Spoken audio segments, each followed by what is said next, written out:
this young man has as well. Will Anderson has been exceptional, and you talked about it as far as the draft and the cornerstones that they've been able to bring in, that they're going to build this organization around. And you keep making draft picks like they made this year, they're going to be right there in the hunt each and every year. A reminder from the 25, trailing by 3.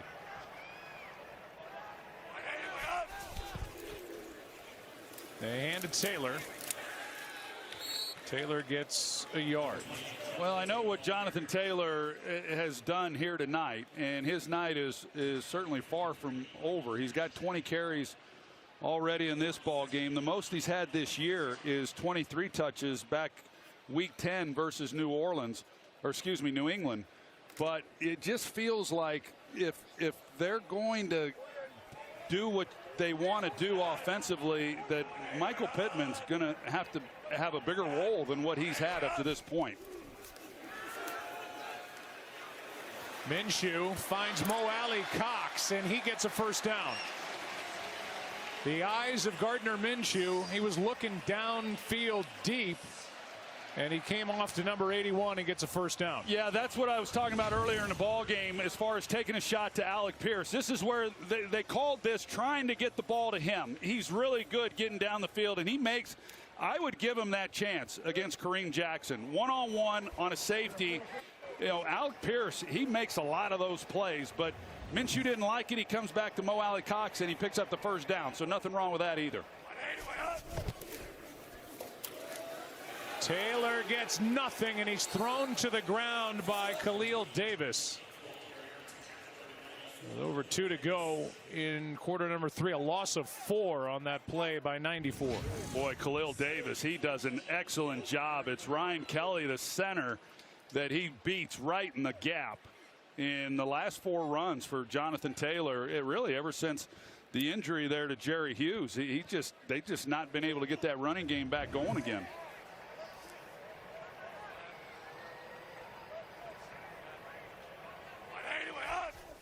Second and 14. Minshew has to step up. He's got a receiver and a first down, and then a flag for the hit on Michael Pittman Jr. Desmond King went high with the hit, and the flags flew.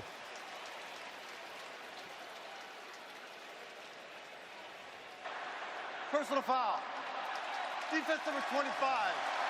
Unnecessary roughness. 15-yard penalty. Automatic first down. Well, an excellent route by Michael Pittman.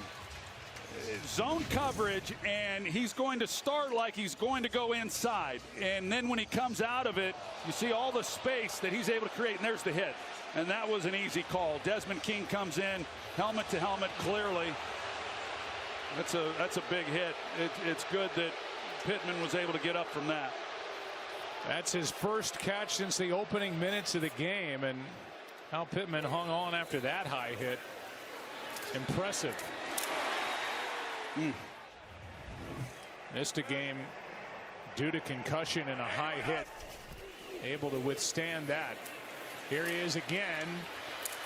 Wide receiver screen, and the blocking never really got set up. A gain of 4, and Kareem Jackson, who's been suspended a couple of times this season for high hits, is out there to make the stop. 2nd and 6. That was when he was with Denver, by the way. They let him go. And D'Amico Ryans, who was his teammate with the Texans, that's how long Kareem's been playing, picked him up.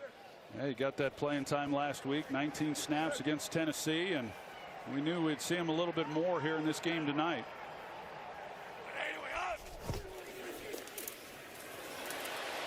Here's a carry by Moss. Looks to be enough for a first down. And it is. Well, we've seen Moss come in, and he's had some nice runs when he's gotten his opportunities between the two of them. And this is something they've just not had much of with those two backs, with Taylor and Moss in the lineup together. Well, one of the officials, Troy, after that run walked in saying first down. The other one overruled. Runner is short of the line of game. 3rd down. And they moved the ball back. 65's eligible. 6'5". And so this is going to be 3rd down and inches instead of a first down. And the crowd reacts as they see it on the big scoreboard here. And that's the answer. 0 for 7 on third down.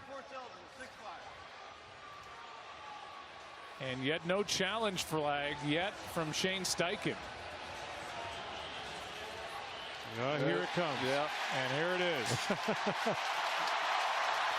Indianapolis is challenging the ruling on the field. The runner was short of the line of game. Shane has won 2 of his 3 challenges this season. As far as the 3 of us are concerned up here in the booth, this should be his 3rd win on a challenge this year.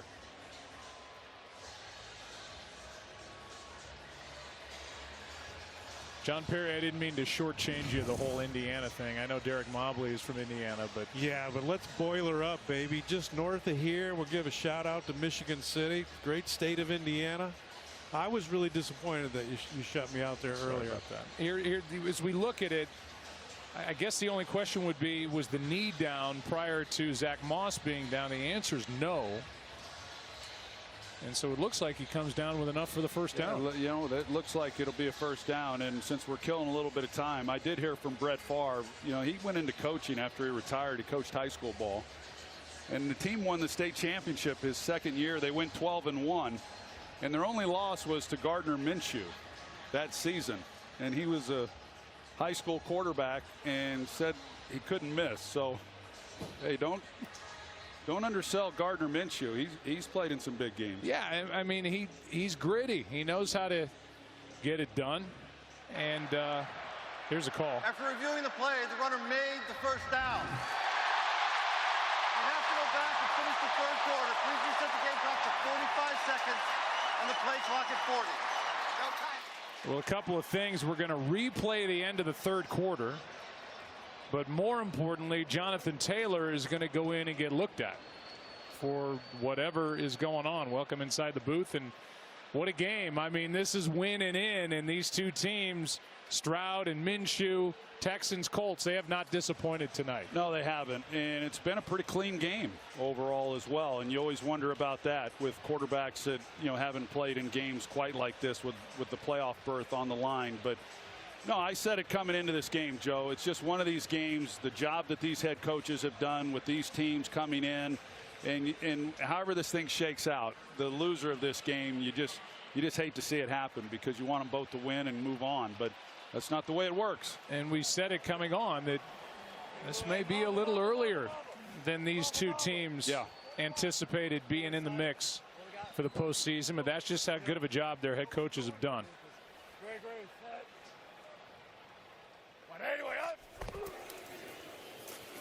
Here is Moss. He's met in the backfield and lost a yard. And that will likely be how we end the 3rd quarter, as Khalil Davis, who's made a couple of plays, was in on that with T.R. Tart. They're lining up to run another one.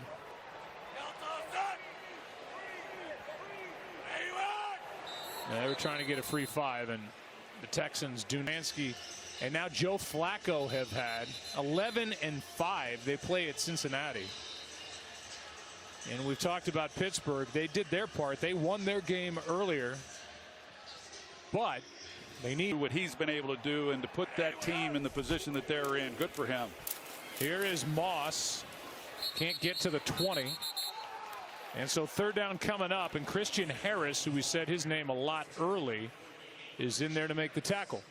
Yeah, Christian Harris, we have talked about him a lot. He's made a lot of plays in this game. He's tied for the team lead in tackles, and he had a tough year last year, and he has just gotten better this season, and he's playing really the best football over the last couple of weeks that he's played since he came to Houston. Colts are 0 for 7 on 3rd down tries. It's 3rd and 9. Over the middle, pass is caught, but short of 1st down yardage. Mo Alley Cox. And for an injury update before a field goal try, here's Lisa. Yeah, Joe, we saw Jonathan Taylor walk back to the locker room with the training staff. They're calling it a heel injury. He is questionable. Also, Colts right tackle Braden Smith has now been ruled out with a knee injury. Yeah, he's been battling that. This is 2nd game back, so they lose him.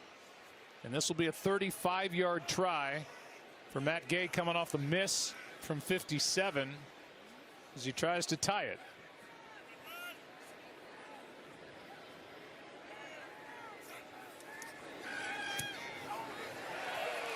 Which he does. 3 for 4 on the night.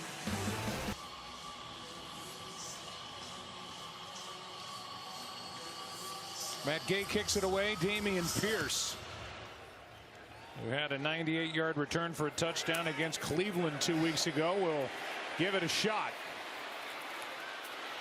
And a good return out across the 25 of 30 yards.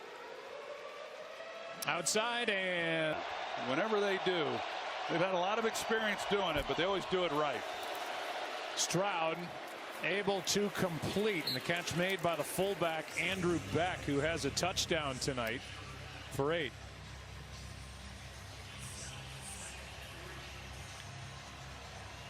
First half went about as good as it could for really has kind of transferred over to Houston here in this second half.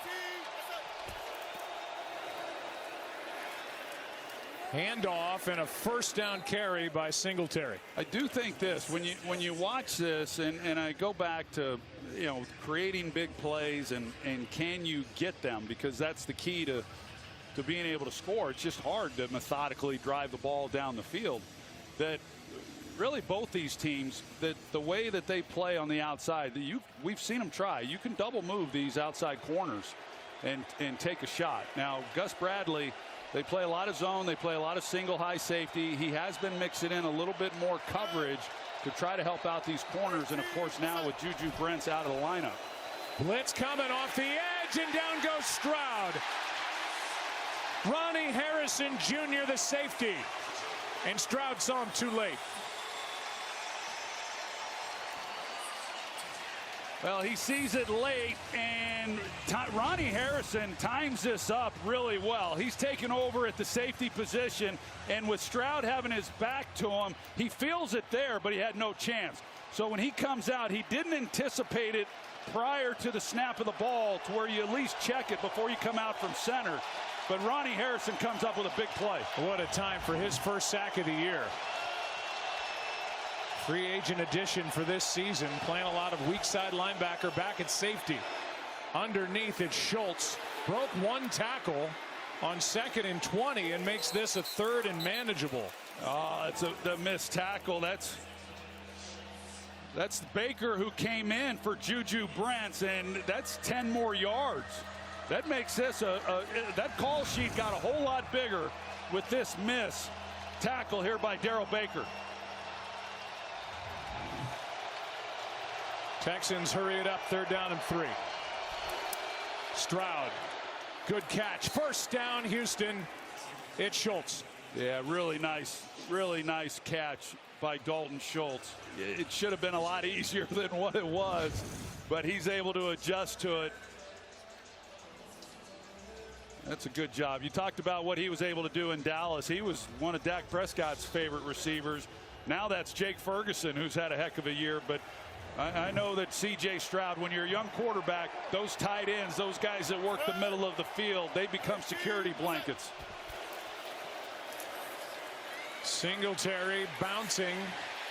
Flag on the play as Singletary breaks tackles. Jalen Jones was out there defending. Here's the call from Bill Vinovich. Holding, offense number 47. 10-yard penalty. First down. Against the fullback. That's Andrew Beck. He's gotten a little action tonight. He got the touchdown when they left him wide open. You see him at the top, number 47. And as soon as Singletary starts to go outside, there's a grab. And that's typically what happens. You feel like you're losing because of what's happening behind you with the back, and the natural inclination is to grab. 10th penalty